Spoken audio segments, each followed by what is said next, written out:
12ই December শরীফ ওসমান হাদিকে গুলি করাকে কেন্দ্র করে চাঁপাইনবাবগঞ্জ ব্যাটালিয়ন 53 বিজিবির মনোহরপুর সীমান্তে ঘটে গেল একটি ঘটনা। এই ভিডিওটি শেয়ার করে দিয়ে বিস্তারিত দেখতে থাকুন।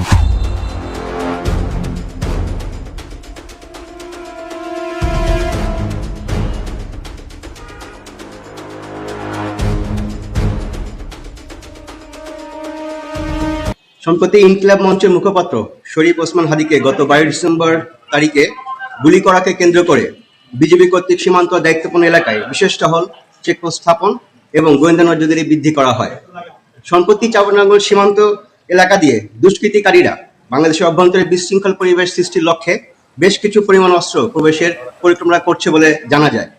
এরই ধারাবাহিকতায় ঊর্ধ্বতন কর্তৃপক্ষের নির্দেশ মোতাবেক চাঁপাইনবাবগঞ্জ ব্যাটালিয়ন 53 বিজিবি এর মনোহরপুর দায়িত্বপূর্ণ এলাকায় সীমান্ত হতে আনুমানিক 1 কিলোমিটার বাংলাদেশের অভ্যন্তরে গোপালপুর নামক স্থানে একটি বিশেষ অভিযান পরিচালনা করা হয় আজ সকাল 9টার দিকে।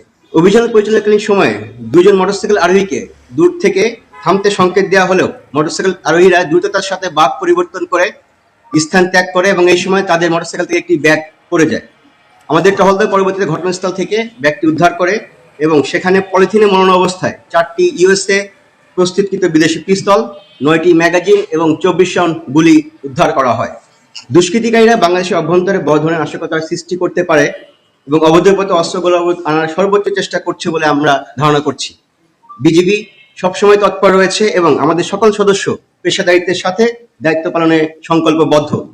অস্ত্রগোলাবর চলাচলের প্রতিরোধ ও দুষ্কৃতিকারীদের অনুপ্রবেশ ঠেকাতে বিজিবি সীমান্ত এলাকায় সার্বক্ষণিক নজরদারি এবং টহল কার্যক্রম জোরদার করেছে এবং জোরদার চলমান রয়েছে। ধন্যবাদ।